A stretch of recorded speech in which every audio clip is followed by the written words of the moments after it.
Good day mga kahabi. So guys, sunduin na natin si Commander sa Cavite. So ilang araw din siyang stay doon.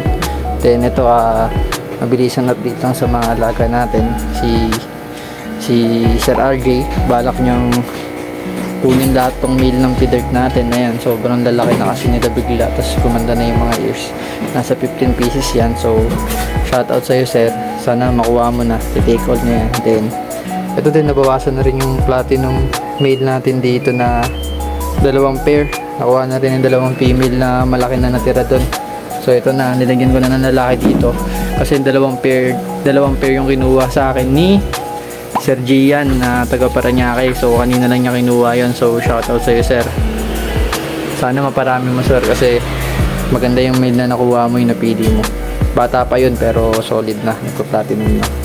So ayun na naman si Wanda, galit na naman siya. Ayan, nakita nyo guys.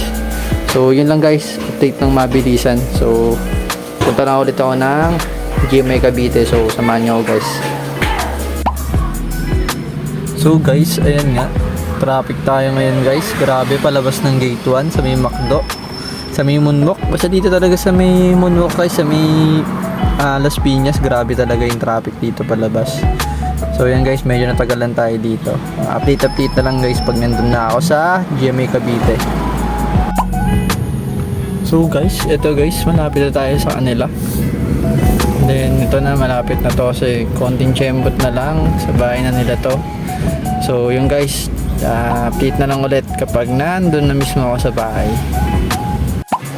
Hello Brownie. Lamig dito guys sa Cavite. Medyo bundukin na kasi dito guys eh. So si Kuya Bayo-Bayo. Kuya Bayo-Bayo ka, Kuya Bayo-Bayo sa vlog. Hi ka, hi. Hi. Hi. Tam-tam. Add kita. Add. Bah! Sarap na niluluto na Ate JC oh. Ate JC, ano yung niluluto mo?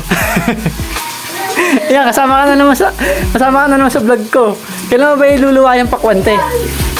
Ang tagal eh. Sarap naman niluluto ni ate. Ginatang ano. Si Love. Love! Wala.